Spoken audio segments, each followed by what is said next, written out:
사도행전입니다. 9장 20절부터 31절까지입니다. 우리 20절의 말씀부터 우리 함께 합독하시겠습니다. 즉시로 각 회당에서 예수가 하나님의 아들이심을 전파하니 듣는 사람이 다 놀라 말하되 이 사람이 예루살렘에서 이 이름을 부르는 사람을 멸하려던 자가 아니냐. 여기 온 것도 그들을 결박하여 대제사장들에게 끌어가고자 함이 아니냐 하더라. 사울은 힘을 더하여 예수를 그리스도라 증언하여 다메섹에 사는 유대인들을 당혹하게 하니라. 여러 날이 지나매 유대인들이 사울 죽이기를 공모하더니 그 계교가 사울에게 알려지니라. 그들이 그를 죽이려고 밤낮으로 성문까지 지키거늘 그의 제자들이 밤에 사울을 광주리에 담아 성벽에서 달아내리니라. 사울이 예루살렘에 가서 제자들을 사귀고자 하나 다 두려워하여 그가 제자됨을 믿지 아니하니 바나바가 데리고 사도들에게 가서 그가 길에서 어떻게 주를 보았는지와 주께서 그에게 말씀하신 일과 다메섹에서 그가 어떻게 예수의 이름으로 담대히 말하였는지를 전하니라. 사울의 제자들과 함께 있어 예루살렘에 출입하며 또 주 예수의 이름으로 담대히 말하고 헬라파 유대인들과 함께 말하며 변론하니 그 사람들이 죽이려고 힘쓰거늘 형제들이 알고 가이사랴로 데리고 내려가서 타소로 보내니라. 그리하여 온 유대와 갈릴리와 사마리아 교회가 평안하여 든든히 서가고 주를 경외함과 성령의 위로로 진행하여 수가 더 많아지니라. 아멘. 오늘 사울의 전도라고 하는 주제로 말씀드리겠습니다. 할렐루야. 아멘. 여러분과 인사하겠습니다. 빈자리를 제가 채우겠습니다. 빈자리를 당신이 채우십시오. 이렇게 되면 곤란하고요. 빈자리는요, 바로 내가 여러분 채워야 합니다. 오늘 사울이라고 하는 이름이 나오는데 사도행전 13장에 가면 바울로 이렇게 바꾸어져 여러분 나옵니다. 어떤 분은 사울을 가리켜 이렇게 이야기합니다. 예수님께서 사울의 이름을 바꾸어 그를 통해서 세계의 역사와 문화와 문명을 바꾸셨다. 그죠? 이렇게 이야기를 합니다. 오늘 사울의 전도를 말씀하기 전에 사울이 어떻게 전도하게 됐는지 먼저 회심에 관한 이야기를 조금 말씀을 드리려고 합니다. 사울은 기독교 첫 평신도 선교자 누굽니까? 스데반입니다. 스데반의 죽는 일에 앞장섰던 사람이 바로 사울입니다. 오늘 9장 1절에 보니까 기독교인들을 향한 그 도끼의 마음을 품었던 사람이 바로 사울입니다. 자, 스데반을 죽인 것, 이게 성에 안 차죠. 어떻게 하면 기독교인들이 이 땅에서 잔멸할까? 어디로 갑니까? 다메섹으로 갑니다. 대제사장들에게 정식적인 공문을 받아 가지고 가는 겁니다. 사울의 눈에 기독교는 이단이죠. 토벌의 대상입니다. 자, 그가 다메섹에 가까이 왔을 때 오늘 3절에 보니까 호련히 하늘로부터 빛이 그를 둘러 비추었다. 이렇게 말씀하고 있습니다. 이거는요, 사울이 꿈을 꾼 것도 아니고 환상을 본 것도 아닙니다. 혼자 있을 때 경험한 것이 아니라 여러 사람이 있을 때 함께 경험했던 사건이죠. 그때 하늘에서 이런 소리가 들립니다. 사도행전 9장 4절에 보니까 사울아 사울아 내가 어찌하여 나를 박해하느냐 그랬습니다. 사울이 깜짝 놀라죠. 주여 누구십니까? 그랬더니 주님 다시 말씀하시죠. 내가 박해하는 예수다 그랬습니다. 그리고 한 지시를 합니다. 이제 일어나서 시내로 들어가라 그랬습니다. 그러면 내가 행할 것 이를 자가 있다. 그렇게 말씀합니다. 갑자기 사울에게 비추어진 그 빛 때문에 사울은 눈이 앞을 보지 못했습니다. 누군가에 이끌려서 지금 다메섹으로 들어가고 있습니다. 자, 그렇다면 하늘로부터 빛이 비추었다 그랬습니다. 도대체 이 빛이 무엇일까라고 하는 겁니다. 첫째는요, 이 빛은 하나님의 영광의 임재를 나타내는 빛이었다라고 하는 겁니다. 시력을 빼앗을 정도로 강력한 빛이었다는 겁니다. 이 빛 가운데는요, 하나님의 영광의 임재가 포함된 그러한 빛이 바울에게 비쳤다는 겁니다. 구약에 보니까 모세가 시내산에서 내려올 때에 얼굴에 광채가 빛났다. 그죠? 어떤 광채입니까? 그의 얼굴에 나타난 하나님의 영광의 임재를 뜻하는 겁니다. 자, 마태복음 17장이죠. 예수님께서 야고보, 베드로, 요한을 데리고 높은 산, 변화산이다 그랬습니다. 예수님이 변화하시는데 얼굴을 보니까 해같이 빛났다 그랬습니다. 옷을 보니까요, 빛과 같이 희어졌다 말씀하고 있습니다. 예수님의 얼굴에 해같이 빛났다. 하나님의 영광의 광채가 예수님의 얼굴에서 그대로 드러나게 되었다라고 하는 겁니다. 사울이 바로 이 하나님의 영광의 임재의 빛을 직접 목격하고 경험하게 된 겁니다. 두 번째, 하늘로부터 비춰진 빛은 사울의 무지를 깨닫게 하는 진리의 빛이었다는 겁니다. 사울이 기독교로 회심하기 전에 유대교입니다. 그죠? 유대교는 오직 하나님밖에 없습니다. 자, 내가 하나님을 위해 살 수 있는 이 뭐냐, 그죠? 예수 핍박하는 거다. 이렇게 배우고 알고 있었다는 겁니다.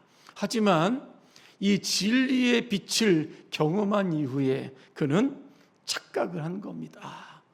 무지가 깨졌다는 겁니다. 기독교 박해했다는 거, 이거 하나님을 위한 일이 아니라 오히려 하나님을 대적하는 이게 죄악된 행위였구나라고 하는 사실을 오늘 깨닫게 되었다는 겁니다. 예수님 말씀하시죠. 어찌하여 나를 박해하느냐 말씀합니다. 사울의 영적인 무지를 깨트리는 진리의 빛을 사울이 경험하게 됩니다. 오늘도 우리가 그럴 때가 있습니다. 우리가 주님의 일을 한다고 하는데 잘못된 방향으로 나갈 수도 있다라고 하는 겁니다. 그때는 진리의 빛 아래에서 우리가 제대로 지금 주의 일을 하고 있는지, 하나님이 원하시는 방향으로 가고 있는지를 잘 점검하고 수정할 필요가 있다라고 하는 겁니다. 세 번째, 하늘로부터 비춰진 빛은 예수 그리스도를 상징합니다.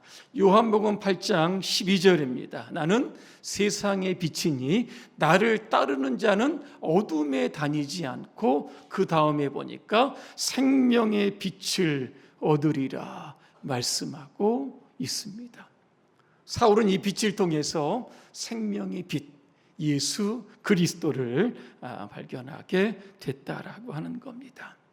하늘로부터 이 비추어진 이 빛 때문에요, 이 사울의 인생이 그죠 완전히 바뀌게 되었다라고 하는 겁니다. 자, 이제 주님은 아나니아에게 이제 말씀하고 있습니다. 직가라고 하는 거리로 가면 5 사람 사울을 만나게 될 텐데 그에게 안수하여 앞을 보게 하라, 이런 메시지를 전달합니다. 그때 여러분, 아나니아가 어떤 반응을 한지 아십니까? 예수님, 사울 그 사람 못된 사람입니다. 예수님을 박해했던 사람인데 어떻게 내가 그 사람에게 가서 안수하여 눈을 뜨게 할 수 있겠습니까? 나 못 갑니다. 그죠? 꺼려하는 장면이 나옵니다. 그때 예수님은 이 사울을 향해서 이런 말씀을 합니다. 15절과 16절입니다. 이 사람은 내 이름을 이방인과 임금들과 이스라엘 자손들에게 전하기 위하여 택한 나의 그릇이다 그렇게 말씀합니다. 쓸데없는 소리 하지 말고 가라는 겁니다. 결국 아나니아가 여러분 사울에게 안수합니다. 그때 신기한 일이 벌어집니다. 사울의 눈에서 비늘 같은 것이 벗겨졌다 그렇게 말씀합니다. 도대체 이 비늘은 무엇일까라고 하는 겁니다. 단순히 눈꺼풀에 붙은 이물질일까? 여러분 그렇지 않습니다. 이 비늘이라고 하는 것은 그동안 이 사울의 영적인 눈을 가리고 있었던 율법적인 교만이고요, 자기의 의로움이었다 여러분라고 하는 겁니다. 이게 벗겨지는 순간 예수를 바라보죠. 자신이 누구인가라고 하는 실체를 분명하게 바라보게 되었다라고 하는 겁니다. 자, 그러면 우리가 영적인 눈을 떠서 예수님을 정확히 바라볼 수 있기 위해서는요, 우리 안에요 인간적인 비늘이 있습니다. 세상적인 비늘이 벗겨져야 하는 겁니다.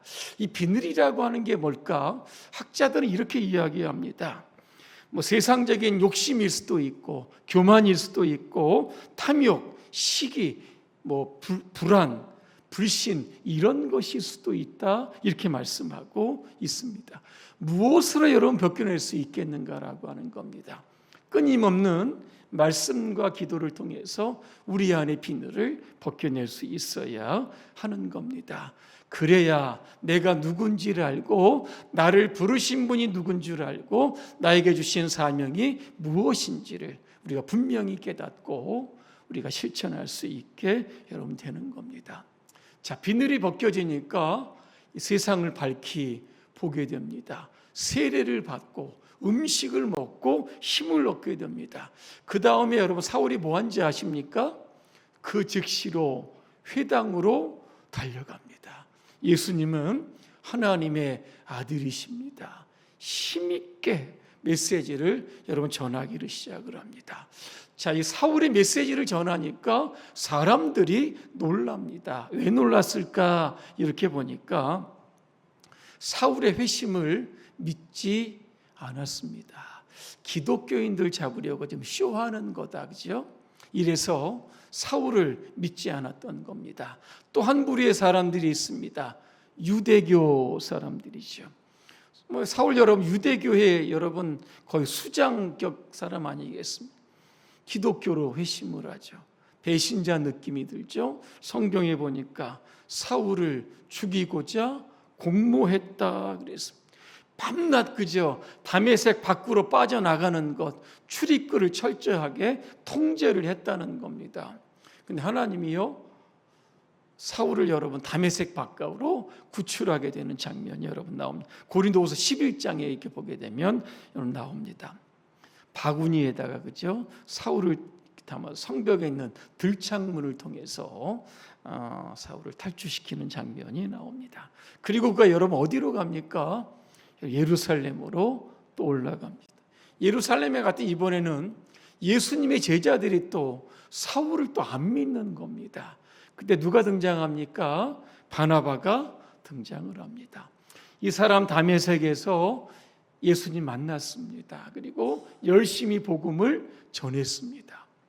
변호를 해주게 여러분 되었다라고 하는 예루살렘에서 이제 복음을 전합니다. 만만치 않죠? 사방에서 핍박이 다가옵니다. 그때 또 어디로 피합니까? 가이사르로 갔다가 결국 사울의 고향이었던 다소 튀르기에 그죠? 원래 그쪽 터키 여러분 아니겠습니까? 그쪽으로 사울이 피신하는 장면이 오늘 나오고 있습니다. 그제서야 오늘 31절에 보니까 온 유대와 갈라리와 사마리아 교회가 평안하여 든든히 서가게 되었다 그렇게 말씀합니다. 한 사람이 여러분 전도하죠. 다메섹에서도 여러분 전도하죠. 예루살렘에서도 전도하죠. 가는 곳마다 전도를 하게 되니까 때로는 핍박이 동반되지만 그로 인해서 교회가 부흥하게 되고 든든하게 서가게 되었다라고 하는 겁니다. 결론입니다. 오늘 우리 가운데는 오늘 사울이 다메섹에서 부활하신 예수님을 만나는 것처럼 극적인 사건으로 예수님을 만난 사람도 있습니다. 어떤 분은 모태신앙인 분들도 있고, 어떤 분은 누군가의 전도를 통해서 신앙생활 하시는 분도 있습니다. 중요한 것은 딱 두 가지입니다. 어쨌든지 간에 우리가 사울이 다메섹에서 예수님을 만난 것처럼 우리도 예수님을 만나야 하는 겁니다. 또 하나는 바울의 눈에서 비늘이 벗겨졌던 것처럼 우리의 눈에도 세상적인 비늘이 벗겨져야 여러분 하는 겁니다. 그래야 우리가 전도할 수 있게 되는 겁니다. 그래야 나를 향한 하나님의 뜻이 무엇인지 우리가 알게 되고, 하나님의 지시를 따라 어디를 가든지 무엇을 하든지 오직 복음으로 살아갈 수 있게 되는 겁니다. 이 일이 쉽지 않습니다. 그래서 오늘 사울에게 바나바를 붙여주었던 것처럼 이 일을 하는 가운데 바로 옆에 계신 분들이 바로 여러분의 바나바인 줄로 믿습니다. 함께 협력하고 함께 연합해서 올해도 한 3개월 정도밖에 여러분 안 남았습니다. 빈자리를 채워야 하는 기간이 얼마 안 남았는데 우리가 열심을 내어서 빈자리를 채워서 하나님께 영광 돌리는 우리 봉산교회 모든 교우들 되시기를 주님의 이름으로 축원합니다. 기도하겠습니다. 은혜로우신 하나님, 주님께서 다메섹 도상에서 사울을 만나 주셨던 것처럼 우리도 만나 주시옵소서. 주님께서 사울의 눈에서 비늘을 다 벗겨내신 것처럼 오늘 우리의 눈에서도 세상적이고 인간적인 비늘 다 벗겨내어 주심으로 말미암아 우리에게 주신 오직 한 가지 사명, 영혼 구원하는 일에 우리의 생명을 드릴 수 있도록 도와주시옵소서. 올해가 가기 전에 우리의 빈자리 꼭 채워갈 수 있도록 전도의 열정도 허락해 주시옵소서. 예수님의 이름으로 기도합니다. 아멘.